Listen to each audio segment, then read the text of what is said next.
Thank you for watching the MIGO 2.0 update video.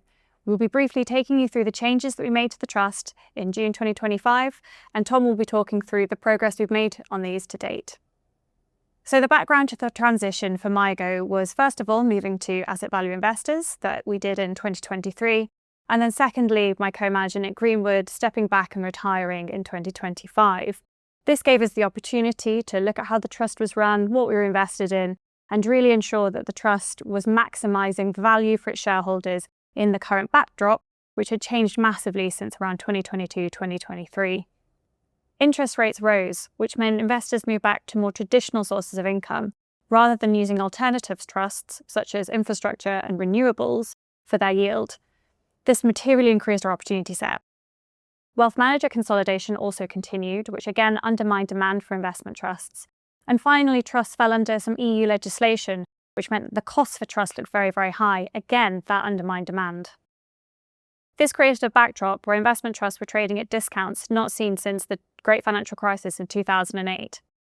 What we wanted to do was ensure that MIGO was in the right place and the right product to take advantage of this backdrop. The changes we implemented at MIGO can be bucketed into two categories. Firstly, in the portfolio, and then secondly, into the trust itself. In terms of the portfolio, what we wanted to do was increase our exposure to alternatives.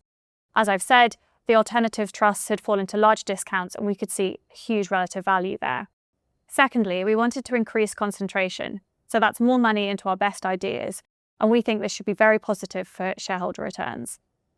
On the portfolio side, we wanted to ensure that we were aligned with shareholders as far as possible.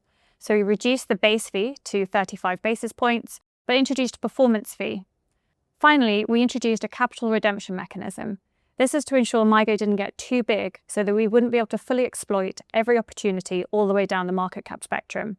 We have limited the net asset value to 150 million. Should the portfolio get larger than this limit, we would look to return capital to shareholders.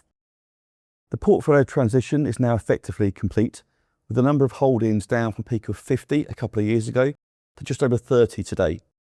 More importantly, the top 10 is around 2/3 of NAV, the top 20 around 90% of NAV, and the result of all of that is a catalyst-rich, concentrated portfolio with attractive prospective returns from events both organically and from our own engagement and activism with portfolio companies.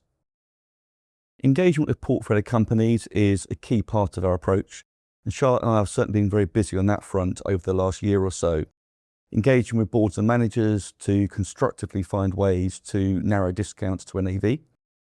In the broadest sense, capital allocation is the key theme on which we engage with boards, making the key point that when your shares are trading at a very wide discount to NAV, it very rarely makes sense to be making new investments.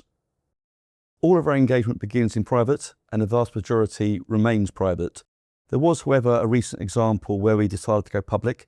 The company concerned was HarbourVest Global Private Equity, ticker HVPE, where we outlined some proposals regarding capital allocation in an attempt to create a debate between shareholder base, the board, the manager, and the broader marketplace. We were pleased when a couple of months later the company responded with a package of measures that we think should be accretive to shareholder value from here. The outlook for MIGO from here is, in our view, extremely attractive. We have very wide discounts across the board in the alternative sector. We have corporate activity at record levels and great opportunities for us to engage with boards on measures that we think will narrow discounts or eradicate them entirely.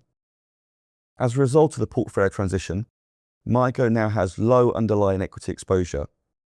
With broad markets at heightened valuations and geopolitical uncertainty, with MIGO's returns more likely to be driven by idiosyncratic portfolio events than broad market movements, we believe this is a great environment for MIGO.